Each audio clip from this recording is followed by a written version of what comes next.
승리의 노래. 이사야 26장 1절에서 15절 말씀입니다. 그날에 유다 땅에서 이 노래를 부르리라. 우리에게 견고한 성읍이 있으며 여호와께서 구원을 성벽과 외벽으로 삼으시리로다. 너희는 문들을 열고 신의를 지키는 의로운 나라가 들어오게 할지어다. 주께서 심지가 견고한 자를 평강하고 평강하도록 지키시리니 이는 그가 주를 신뢰함이니이다. 너희는 여호와를 영원히 신뢰하라. 주 여호와는 영원한 반석이시미로다. 높은 데에 거주하는 자를 낮추시며 솟은 성을 헐어 땅에 엎으시되 진토에 미치게 하셨도다. 발이 그것을 밟으리니 곧 빈궁한 자의 발과 곰핍한 자의 걸음이리로다. 의인의 길은 정직함이요 정직하신 주께서 의인의 첩경을 평탄하게 하시도다. 여호와여, 주께서 심판하시는 길에서 우리가 주를 기다렸사오며 주의 이름을 위하여 또 주를 기억하려고 우리 영혼이 사모하나이다. 밤에 내 영혼이 주를 사모하였사온즉 내 중심이 주를 간절히 구하오리니 이는 주께서 땅에서 심판하시는 때에 세계의 거민이 의를 배움이니이다.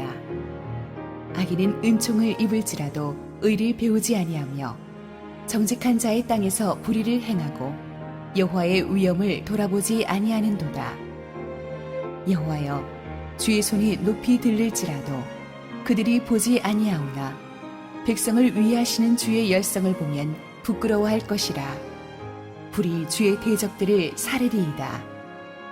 여호와여, 주께서 우리를 위하여 평강을 베푸시오리니 주께서 우리의 모든 일도 우리를 위하여 이루심이니이다.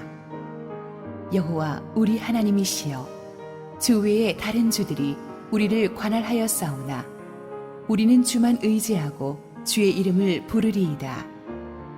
그들은 죽었은즉 다시 살지 못하겠고 사망하였은즉 일어나지 못할 것이니 이는 주께서 벌하여 그들을 멸하사 그들의 모든 기억을 없이 하셨음이니이다. 여호와여, 주께서 이 나라를 더 크게 하셨고 이 나라를 더 크게 하셨나이다. 스스로 영광을 얻으시고 이 땅의 모든 경계를 확장하셨나이다. 할렐루야. 우리 하나님께 영광과 감사의 박수를 드리겠습니다. 우리 함께 한번 기도하시고 하나님 말씀 듣겠습니다. 사랑하는 아버지, 은혜를 감사합니다. 부족한 종을 주님께서 은혜의 휘장 뒤에 감추시고 오늘 준비하신 하늘의 말씀, 축복의 말씀, 격려의 말씀을 우리 모두에게 주시옵소서.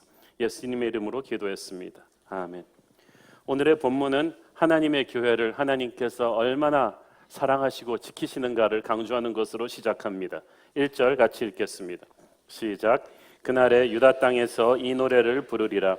우리에게 견고한 성읍이 있으며 여호와께서 구원을 성벽과 외벽으로 삼으시리로다.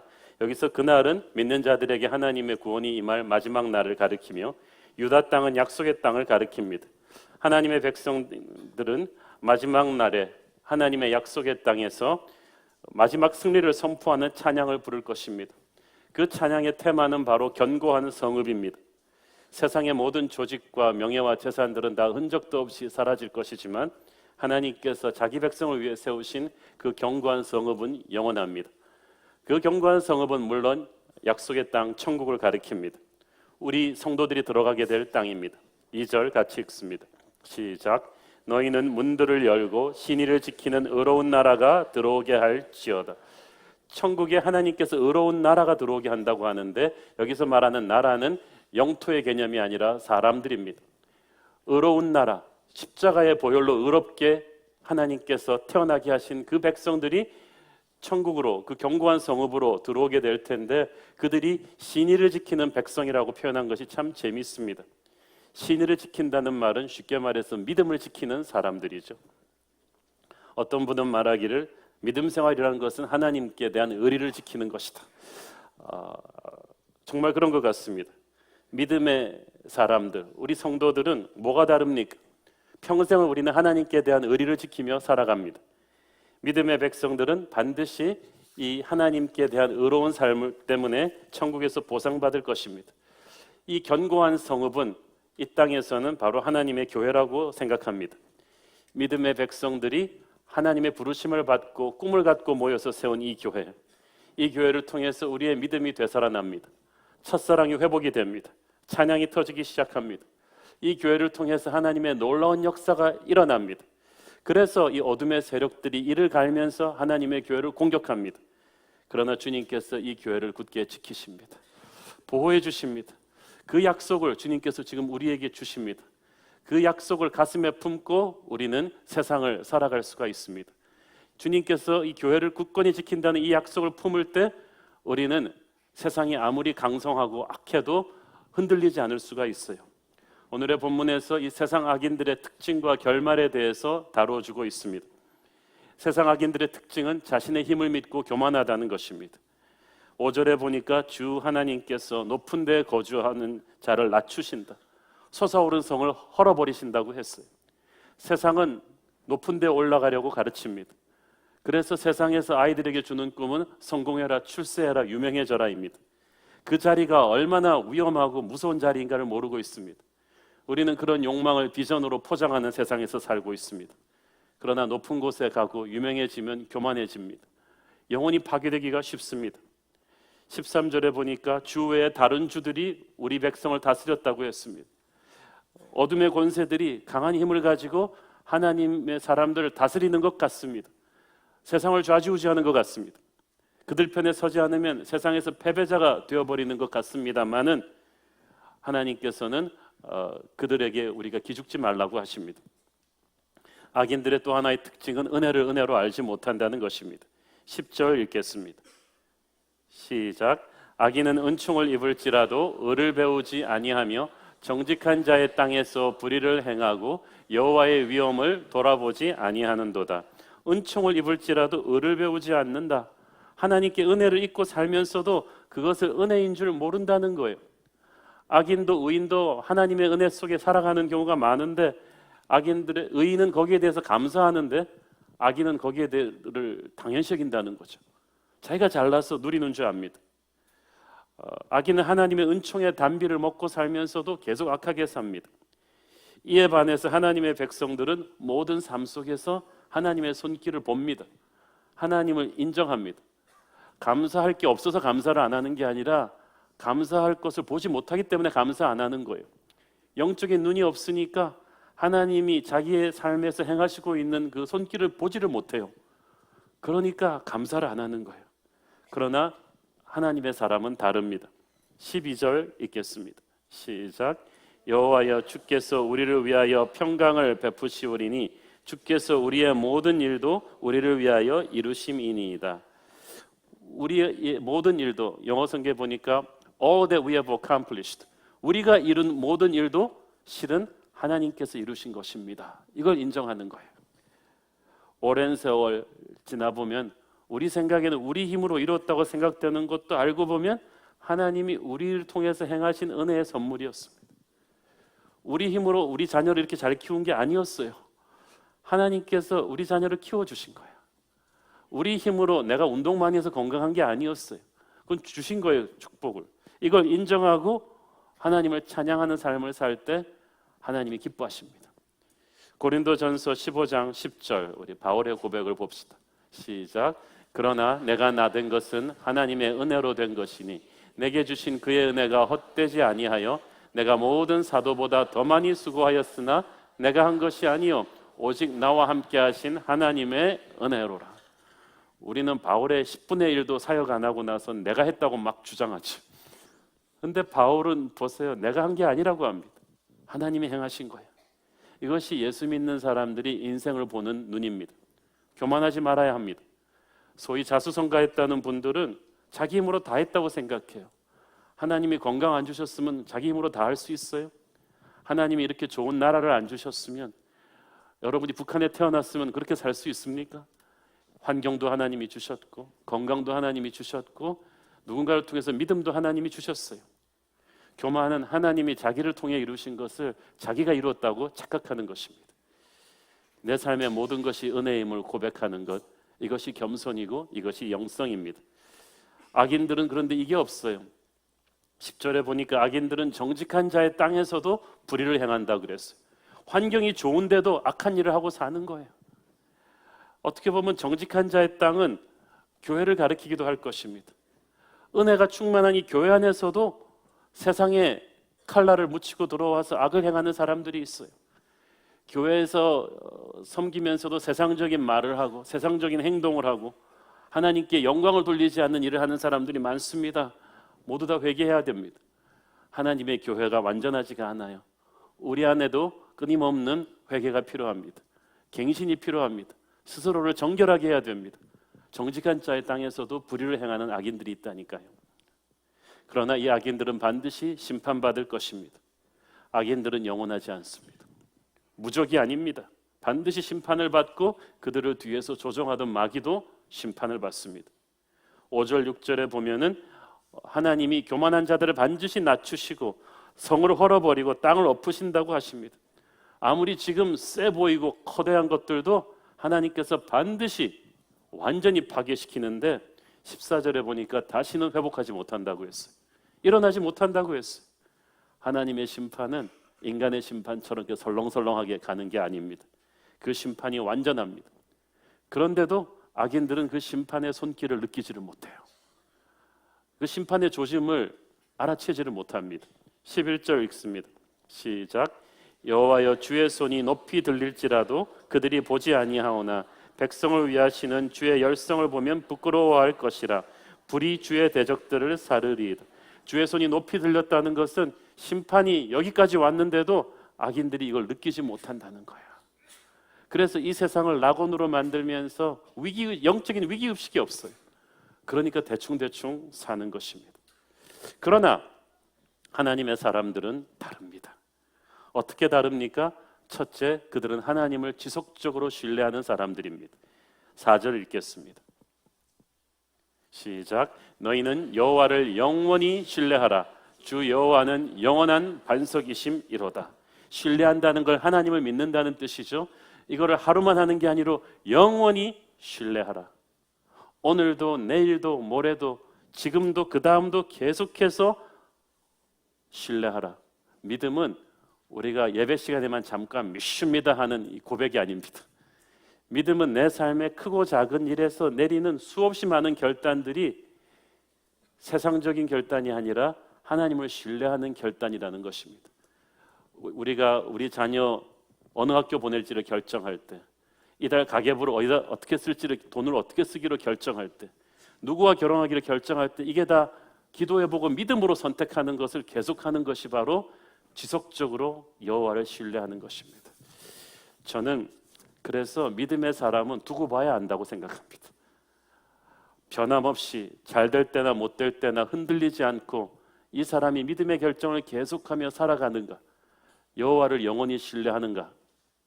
신앙은 장거리 경주거든요. 하루 이틀 봐서 되는 게 아닙니다. 몇 년, 몇십 년을 믿는 거예요. 저는 그래서 목회를 해보면서 5년, 10년, 20년 목회해 오신 신실한 믿음의 목회자들, 선배들을 존경하게 됐어요. 이게 그냥 오래 가는 게 아니거든요. 날마다 업그레이드 되는 믿음으로 평생 살아야만 됩니다. 이 어떤 분야든지 톱에 올라간 사람들의 공통점은 하루아침에 가지 않았다는 거예요. 오랜 세월 어릴 때부터 꾸준하게 이 내공을 쌓아서 비로소 눈부신 오늘에 이를 수가 있었다는 것입니다. 조용히 쌓이는 눈이 어느 날 나뭇가지를 꺾어버리듯이 차분하게 쌓였던 그들의 실력이 어느 순간에 딱 폭발하는 거예요. 어느 날 갑자기 꽃이 피었겠습니까? 씨앗 때부터 꽃의 꿈을 꾸었기 때문에 이 꽃이 핀 거예요. 어느 날 갑자기는 없어요. 단지 그냥 우리 눈에 그렇게 보이는 것뿐이에요. 호날두나 메시 같은 선수가 어느 날 갑자기 공 차다 보니까 뻥 들어가서 이렇게 탕 스타가 된 게 아닙니다. 세계적인 스타가 된 지금도 그들은 어릴 때부터 해왔던 것처럼 일반 선수들보다 몇 시간씩 더 연습합니다.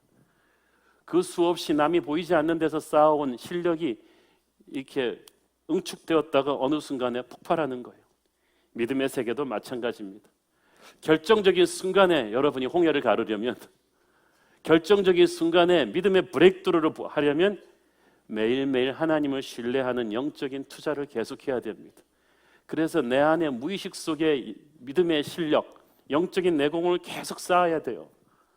오순절 성령 강림 사건이 영적인 대박 사건이죠. 이게 그냥 터진 게 아닙니다. 그 믿음의 120 성도들이 눈물로 기도한 결과로 나온 거예요. 새벽 기도, 주일 예배, 훈련들 매일매일 할 때는 지리하고 답답하지만 이거 포기하면 안 됩니다. 여러분도 모르고 있는 사이에 여러분의 영적인 근육이 조금씩 쌓이고 있어요. 그리고 운동해 보신 분들은 알겠지만 운동하다가 조금만 안 하면 식스팩도 금방 없어져요. 영적인 근육도 그래요. 하다가 조금만 게을리하면 넘어져요. 여호와를 영원히 신뢰하라는 것은 이 믿음의 결단을 매일 하면서 영적인 근육을 계속해서 갖춰나가라는 뜻이죠. 이 반대의 경우도 있습니다. 날마다 성실하게 영적 인풋에 투자하지 않으면 어느 날 갑자기 영적인 낭패를 보게 될 거예요. 주름이나 비만이 하루아침에 생기는 거 아니거든요. 제가 운동하던 헬스클럽에서 운동하고 이제 샤워하고 나오면은 체중계가 있잖아요. 어떤 저보다 나이 조금 더 많은 분이 체중계 딱 쓰더니 하루아침에 10kg가 늘었네. 하룻밤 자고 났더니 10kg가 늘었다는 거예요. 와, 그게 뻥이 센지 모르겠어요. 하룻밤에 어떻게 10kg가 늘었겠어요? 오랜 세월 축적하셨겠죠. 오랜 세월의 게으름과 과식과 이런 게 막 들어가가지고 터지는 거죠. 우리가 매일매일의 순간을 어떤 믿음의 결정을 하고 살았는가는 나중에 결과가 보여져요.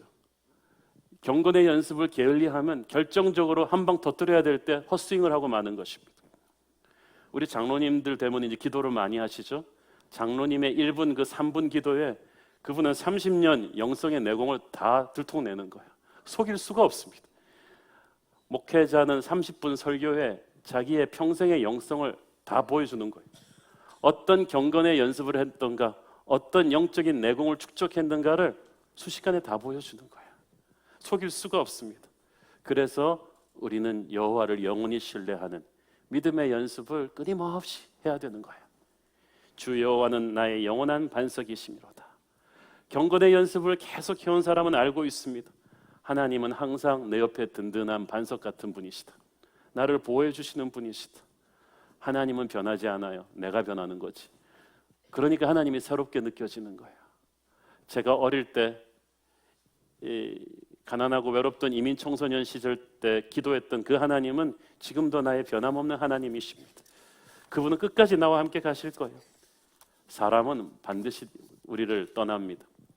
상황이 바뀌어서 떠나든지 사업 파트너도 떠나고 고객도 떠나고 가족도 떠납니다. 그러나 하나님은 변함없는 여러분의 반석이십니다. 사람을 믿지 말고 하나님을 신뢰하십시오. 인간은 믿음의 대상이 아닙니다. 둘째로 하나님의 사람은 하나님을 끊임없이 사모하는 사람입니다. 8절 읽겠습니다. 시작. 여호와여 주께서 심판하시는 길에서 우리가 주를 기다렸사오며 주의 이름을 위하여 또 주를 기억하려고 우리 영혼이 사모하나이다. 자, The desires of my heart 이렇게 되어 있죠. 우리 영혼이 사모하나이다. 하나님을 향한 갈망, 하나님을 향한 욕망. 이 마음이야말로 신앙인에게 가장 소중한 마음이에요.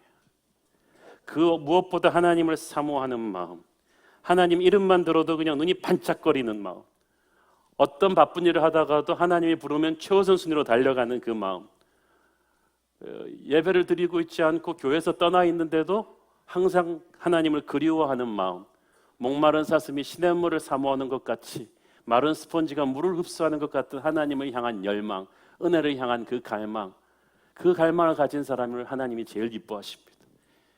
다윗은 그래서 하나님의 마음에 합한 사람이에요.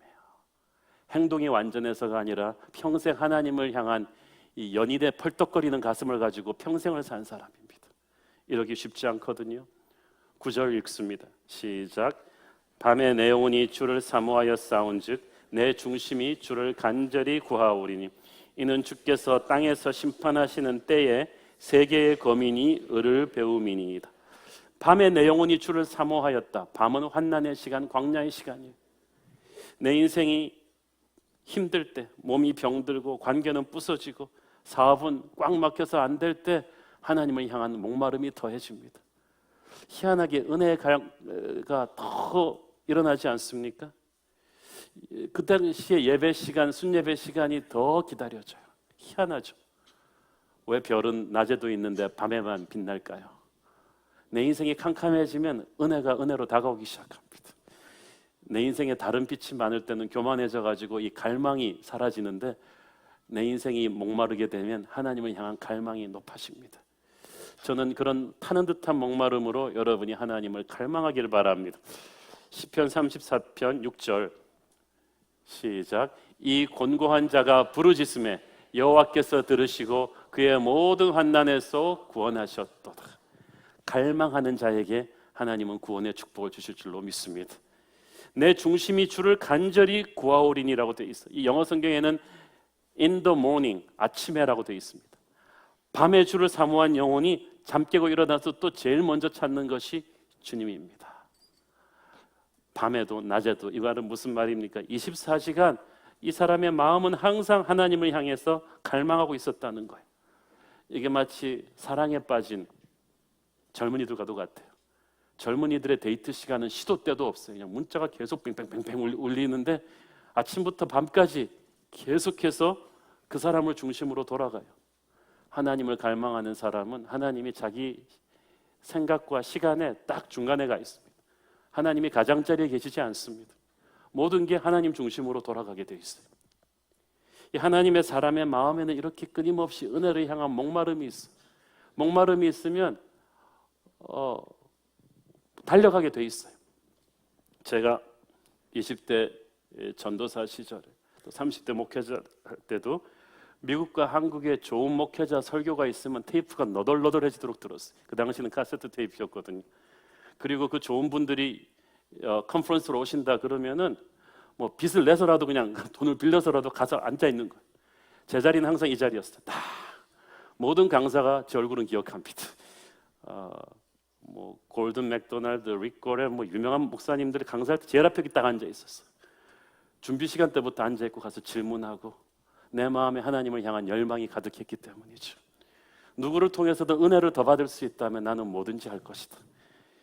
우리 교회도 보면 부산에서, 광주에서, 강원도 인제에서, 충청도 보은에서, 심하게는 중국 상해에서도 매주말 들어오는 분이 계셨어요. 이 예배 자리로 달려오시는 거예요. 새벽 기도 때도 보면 분명히 저분은 교회에서 멀리 살고 아침 일찍부터 밤늦게까지 직장 생활을 하시는데 새벽 기도를 안 빠져요. 목사보다 훌륭한 분들이에요. 자, 그분들 볼 때마다 신기합니다. 아니 누가 돈 주는 것도 아닌데 저분들이 왜 저러지? 은혜를 사모하기 때문이에요. 갈급해하기 때문이에요. 사랑에 빠진 연인들은 돈 쓰는 게 재벌보다 더합니다. 좋으니까. 저희 교회 처음 방문하시는 분들은 우리 예배드리는 성도들의 이 주님을 향한 이 뜨거운 열정에 다 은혜 받으신다는 거예요. 저도 예배 시간에 여러분 찬양하는 모습, 또 설교 들으시는 모습을 보면 여러분의 얼굴에서 하나님을 얼마나 뜨겁게 사모하는지를 읽을 수가 있습니다. 하나님이 가장 기뻐하시는 것이 바로 그런 마음입니다. 오늘도 하나님을 향한 열망으로 예배드리는 여러분의 이 자리에 와 계신 것을 주님이 기뻐하시는 줄로 믿습니다. 이 주님을 향한 갈망으로 나와 있는 여러분에게 예배를 드리는 과정에서 여러분도 모르는 사이에 하나님의 치유가 임했을 것입니다. 어떤 풀림이 있었을 것이고 자유함이 주어졌을 것이고 치유가 들어갔을 거예요. 예배 드리는 자는 그런 은혜를 경험하거든요. 하나님의 사람들은 또한 핍박 속에서도 믿음을 지킵니다. 13절 시작. 여호와 우리 하나님이여 주 외에 다른 주들이 우리를 관할하여 싸우나 우리는 주만 의지하고 주의 이름을 부르리이다. 다른 주들이 우리를 관할하여 싸우나 애굽이나 바벨론 같은 이방 나라 왕들이 스스로를 신격화해서 이스라엘에게 우상 숭배를 강조했습니다. 그런데 많은 하나님의 백성들은 그 핍박을 이겨내면서 하나님만 의지한 거예요. 요한계시록 시대 때는 로마 황제가 자신을 신격화시키며 크리스천들을 핍박했지만 우리는 주만 의지하고 주의 이름을 부르리이다. 이 고백은 그때부터 시작해서 지금까지 온갖 세상 제국의 핍박에도 불구하고 신앙을 타협하지 않는 믿음의 사람들의 고백인 것입니다. 우리는 사실 세상 속에서 너무 쉽게 죄의 유혹에, 죄의 압박에 굴복해요. 다른 것들은 그렇게 고집 피우면서 하나님을 믿는 신념 너무 쉽게 타협해요. 우리가 세상에서 예수 안 믿는 상사가 조금만 눈치 주면은 식기도 안 하고 여러분 식사 드시잖아요. 무서워가지고. 딱 눈치 보고 직장 동료들 중에 크리스찬이 한 60대 40 정도로 조금 더 많은 것 같아야 그래도 교회 다닌다는 얘기를 하지, 자기 혼자 크리스찬이면 기가 죽어가지고 우리는 주의 이름을 노래하지 않아요. 밝히지도 않아요. 저는요, 제가 자주 얘기하지만 우리가 아이폰 매니아들의 헌신만큼도 못해요. 제가 실제로 목격했는데 그 방에 사람 10명이 다 삼성 쓰고 그 사람 혼자 아이폰 쓰는데 기죽지 않아요. 부끄러워하지 않아요. 그는 아이폰의 이름을 위하여 부끄러워하지 않아요. 애플의 영광을 땅에 떨어뜨리지 않아요. 끝까지 가는 거예요. 나중에는 삼성 쓰는 그 다수가 기가 죽어버려요. 그런데 우리는 직장에서 그 아이폰에 대한 그 사람의 헌신만큼도 주님께 대한 프라이드가 없어요. 아니, 삼성 쓰는 사람이 10명 있는 데서 아이폰 매니아가 그렇게 당당할 수 있는데, 우리가 불교 신자, 카톨릭 신자, 예수 안 믿는 사람 10명이 직장 동료로 있는데 기가 팍 죽어가지고 예수님의 이름을 부끄러워하고 이래서 되겠냔 말이에요. 사랑하는 여러분, 우리는 주만 의지하고 주의 이름을 부르리이다. 그것이 세상 가운데 여러분의 고백이 되기를 바랍니다. 환난 속에서도 주님의 이름을 부끄러워하지 않는 자들을 주님은 외면하지 않으십니다. 우리는 이렇게 자유롭게 하나님을 예배할 수 있는 좋은 나라에 살고 있어서 핍박받는 우리 믿음의 형제들이 지금 이 시간 전 세계에서 어떤 고통을 당하는지 잘 감이 없죠. 지금도 세계에서는 50개국에서 강하게 기독교를 핍박하고 있는데 그 중에 10개국이 특별합니다. 국제선교본부에서 최근 지금 이 순간 기독교를 지독히도 탄압하고 있는 10개국을 조사했는데, 우리 함께 한번 영상을 보시면서 그분들을 가슴에 품고 한번 기도하겠습니다.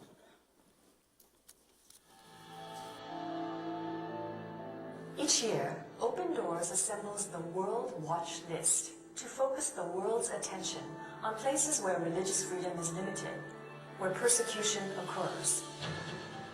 The list includes the 50 most oppressive places in the world for Christians to live. The purpose is to enable followers of Jesus around the world to unite in prayer, advocacy, assistance, and encouragement for suffering believers. Let me tell you about the top 10 countries on the World Watch List for 2010. Number 10, Uzbekistan. Here it is illegal to tell people about Jesus or import religious material. Media campaigns against Christians are widespread, and many are forced to leave their homes due to threats by their communities. Number 9, Laos. Christians here are under strict government surveillance. Communities apply severe pressure to anyone who abandons the worship of evil spirits. Number 8, Mauritania. Converting to Christianity is a forbidden event. The government is increasing the pressure on Christians through threats of imprisonment or death.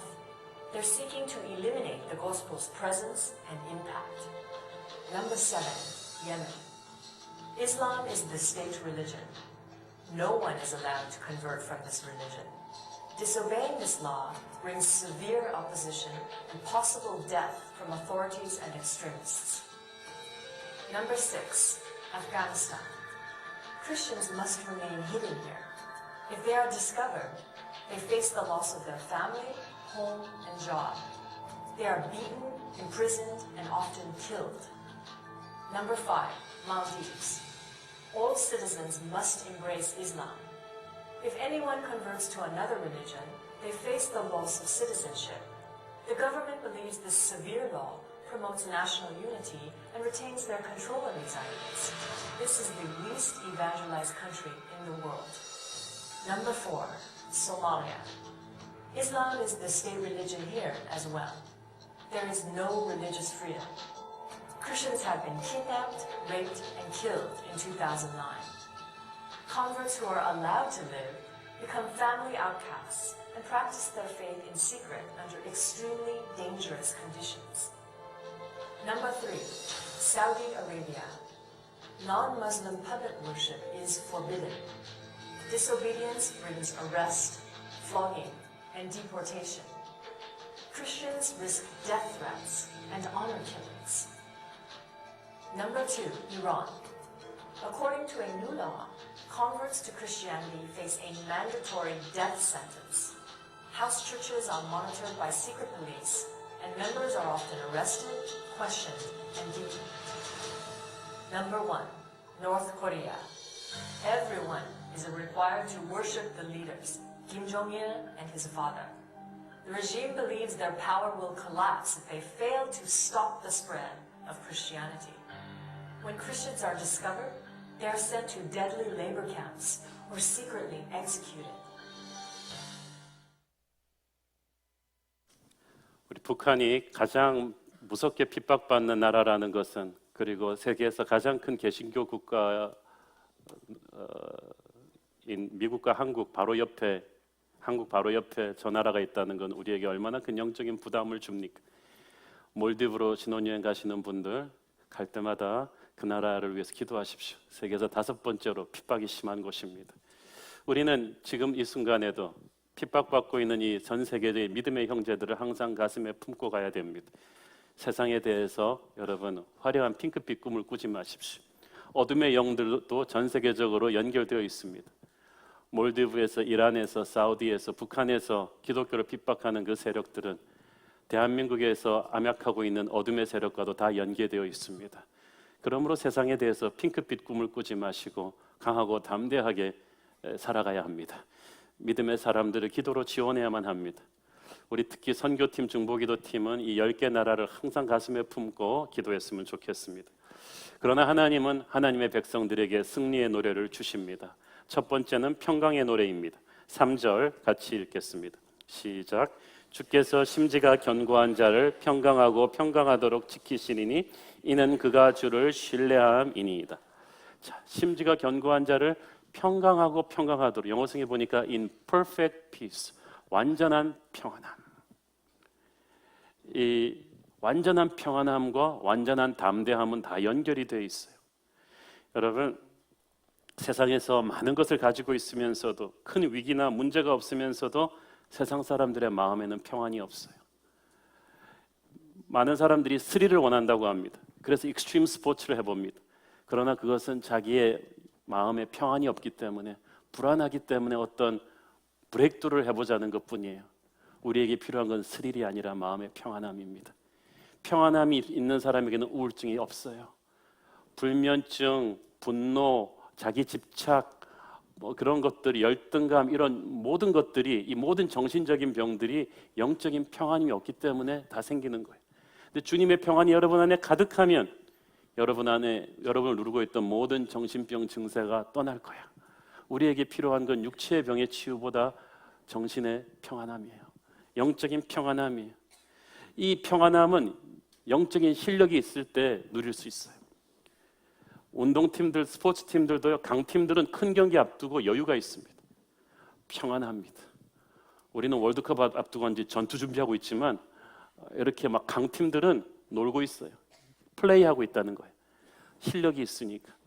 그러므로 평안함은 영적인 실력에 대한 보상이에요. 주께서 심지가 견고한 자, 이 사람은 그러니까 whose mind is steadfast, 정신이, 생각이 하나님에게 딱 붙들려서 흔들리지 않는 사람을 평안으로 지키신다 그랬어. 이는 그가 주를 신뢰함이니이다. 신뢰함이니이다. 믿음의 보상이에요. 수많은 세월의 순간순간을 하나님께 신뢰하며 살아온 사람은 겟세마네 십자가를 앞두고 평안하셨던 주님께서 인생의 폭풍이 몰아쳐도 평안할 수가 있습니다. 계속해서 12절 읽습니다. 시작. 여호와여, 주께서 우리를 위하여 평강을 베푸시오리니 주께서 우리의 모든 일도 우리를 위하여 이루심이니. 주께서 우리를 위하여 평강을 베푸십니다. 어떻게? 우리의 대적들을 막아주심으로써, 우리의 대적들을 제거해 주심으로써 평안을 주세요. 여호수아가, 다윗이, 솔로몬이 어떻게 평안을 누렸을까요? 그 대적들을 하나님이 다 물리쳐 주셨기 때문입니다. 지금 여러분의 인생을 압박하고 들어오는 여러 가지 문제들이 있는데 하나님이 그 문제들을 다 장악하시고 지켜주실 것을 믿으십시오. 그것이 평안입니다. 지금 당장 내 힘으로 상황이 다 뚫려서가 아니라 하나님이 나를 지키고 있다는 것을 확신하는 믿음, 그 믿음에 대한 보상이 평안인 줄로 믿습니다. 오늘 하늘로부터 내려오는 평안이 저와 여러분에게 충만하기를 바랍니다. 두 번째로 하나님의 백성들은 인도하심의 노래를 부르게 될 것입니다. 7절 읽습니다. 시작. 의인의 길은 정직함이요 정직하신 주께서 의인의 첩경을 평탄하게 하시도다. 이 말은 주님께서 의인을 인도해 주신다는 거예요. 우리 인생길이 피곤한 것은 길이 멀어서 피곤한 게 아니라 길을 모르기 때문에 피곤한 거예요. 같은 길을 가도 길을 알고 있는 사람은 여행자라고 하고 길을 모르는 사람은 방랑자예요. 너무 피곤해요. 그런데 한 치 앞을 내다볼 수 없는 우리의 인생을 주님께서 이끌고 가십니다.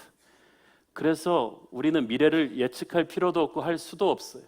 어떤 미래가 와도 주님과 동행하기만 하면 됩니다. 하나님께서는 의인을 바로 인도해 주실 뿐 아니라 아예 우리를 위한 새로운 길도 마련해 주세요. 첩경을 평탄하게 한다는 말에는 그런 의미도 들어가 있어요. 하나님께서 우리가 가보지 못한 길을 마련해 주시는 거예요. 그러므로 여러분을 나의 길로 내 길을 밀어달라고 주님을 설득하지 말고 내 길보다 더 뛰어난 주님의 길이 있다는 것을 믿으세요. 여러분이 기도할 때 내 어젠다에다 하나님 사인을 받는 게 아니라 내가 모르는 하나님의 콘텐츠를 채워넣을 룸을 만들어서 가야 돼요. 그러니까 우리는 인간끼리 모여서 하는 회의를 줄이고 기도를 많이 해야 돼요. 머리 나쁜 사람들끼리 막 그렇게 회의해봤자 좋은 아웃풋이 나오질 않아. 나의 길도 너의 길도 아니고 대화는 나의 길과 너의 길을 타협하는 건데 그것도 아니에요. 제3의 길, 하나님의 길이 있어요. 기도하는 사람은 하나님의 길에 인도하심을 받을 거예요. 안 가본 길인데 최고의 길이에요. 남들이 모르는 길인데 새로운 길인데 최고의 길이에요. 저는 우리 교회가 앞으로 어떻게 갈지 누가 물어보면 저도 기대가 된다고 말합니다. 모르겠어요. 다른 교회들을 참고는 하지만 하나님께서는 우리만을 위한 새로운 길을 준비하셨을 줄로 믿습니다. 여러분의 인생도 마찬가지예요. 옆에 가게 보면서 사업하지 마세요. 여러분은 다른 사업을 하게 될 거예요. 옆에 애들 보면서 여러분의 애를 비교하지 마세요. 하나님께서 우리 아이를 위해 예비하신 길은 따로 있습니다. 새로운 길이 있어요. 때로는 어렵고 힘든 시련이 오지만 우리가 하나님을 따라가면 사막에도 길을 발견할 것입니다. 그런데 악인은 모든 걸 갖추고 있는 것 같은데 슥슥 가는데 하나님의 인도하심을 받지 못하니까 가면서 계속 넘어져요. 넘어지면서도 왜 넘어지는지도 몰라요. 잠언 4장 18절 19절 시작. 의인의 길은 돕는 햇살 같아서 크게 빛나 한낮의 광명에 이르거니와 악인의 길은 어둠 같아서 그가 걸려 넘어져도 그것이 무엇인지 깨닫지 못하는지라. 아멘. 인생에서 힘든 거는 실패하는 게 아니라 실패했는데 왜 실패했는지 몰라요. 시험을 틀렸는데 왜 틀렸는지 모르요. 자기가 모르는 게 뭔지도 모르고 그것이 악인의 길이라는 것입니다. 그러나 하나님의 사람은 하나님의 인도하심을 받고 캄캄한 세상 속에서 빛으로 가는 길을 찾아낼 줄로 믿습니다. 세 번째로 마지막으로 하나님은 최후 승리의 노래를 주십니다. 6절 시작. 발이 그것을 밟으리니 곧 빈궁한 자의 발과 곰핍한 자의 걸음이리로다. 빈궁한 자와 곰핍한 자는 하나님을 따르는 경건한 하나님의 백성들을 가리킵니다. 이 땅에서는 이렇게 아무것도 아닌 것 같은 교회가 결국은 저 강성한 악인들을 꺾고 승리하게 된다는 것입니다. 하나님이 함께 하시기 때문에 교회는 강합니다. 지금은 수많은 나라에서 하나님의 교회들이 핍박당하고 교회는 존재도 없는 것 같지만 우리는 하나님이 깔아놓으신 패를 모릅니다. 최후 승리는 하나님의 것입니다. 하나님의 승리는 하나님의 백성들의 것입니다. 1949년도에 중국에서 마지막 선교사들이 서양 선교사들이 철수할 때 중국에서의 기독교의 역사는 끝났다고 했어요. 선교사들 자신의 입으로. 그러나 선교사들이 철수한 것이지 하나님이 철수한 것은 아니었습니다. 지금 뚜껑을 열어볼 때 중국에는 1억 명이 넘는 그보다 훨씬 더한 하나님의 교회가 크리스천들이 우죽순처럼 자라고 있습니다. 하나님이 펼치시는 그림은 우리가 생각하는 것보다 훨씬 큽니다. 그러므로 좌절하지 마십시오. 9절 후반부를 보세요. 주께서 땅에서 심판하시는 때에 세계의 거민이 의를 배운다고 했어요. 하나님께서는 이 땅의 역사를 마침내 제자리로 돌려놓으십니다. 지금은 교회가 핍박받는 것 같죠? 세계 질서가 무질서하게 흘러가는 것 같죠? 악하고 강성한 세력들이 끝까지 장악하는 것 같죠? 북한의 저 무도한 독재 정권이 어디까지 가나 싶죠? 하나님은 역사의 중심을 잡고 계십니다. 판은 순식간에 뒤집어질 수 있습니다. 악인들을 무너뜨리시고 어둠의 권세를 무너뜨리신 하나님께서는 반드시 하나님의 백성들을 통해서 하나님의 나라를 넓히십니다. 지금도 넓히시고 계세요. 15절 읽겠습니다. 시작. 여호와여 주께서 이 나라를 더 크게 하셨고 이 나라를 더 크게 하셨나이다. 스스로 영광을 얻으시고 이 땅의 모든 경계를 확장하셨나이다. 하나님의 나라는 영토가 아니라 사람이에요. 하나님의 사람들은 지금도 우리가 모르는 사이에 세상 곳곳에 그 나라를 확장하고 있습니다. 하나님께서 여러분을 한국의 정치, 경제, 교육, 비즈니스, 연애, 체육 곳곳에 지금도 보내시고 계십니다. 여러분이 들어가서 하나님의 나라가 지금 확장되고 있어요. 그리고 우리가 알지 못하는 수많은 믿음의 형제들이 저 핍박받는 50개국 나라 곳곳 안에도 지금 들어가 있습니다. 이란에도 100만이 넘는 저 탄압 속에서도 지하교회 교인들이 있다고 합니다. 우리는 하나님의 놀라운 역사를 알 수가 없습니다. 사랑하는 여러분, 하나님은 반드시 승리하실 것입니다. 그리고 그 승리는 바로 우리의 승리가 될 것입니다. 지금 세상이 어두워 보인다 할지라도 좌절하지 마십시오. 세상에 50개국에 있는 탄압받는 저 믿음의 형제들을 향한 중보의 기도의 끈을 놓치지 마십시오. 마지막 승리는 우리의 것입니다. 기도하겠습니다. 사랑하는 아버지, 은혜를 감사합니다. 하나님의 교회를 사나운 세상으로부터 지키시는 주님을 찬양합니다. 주님의 은혜 가운데 당당하게 세상을 살게 하옵소서. 예수님의 이름으로 기도했습니다. 아멘.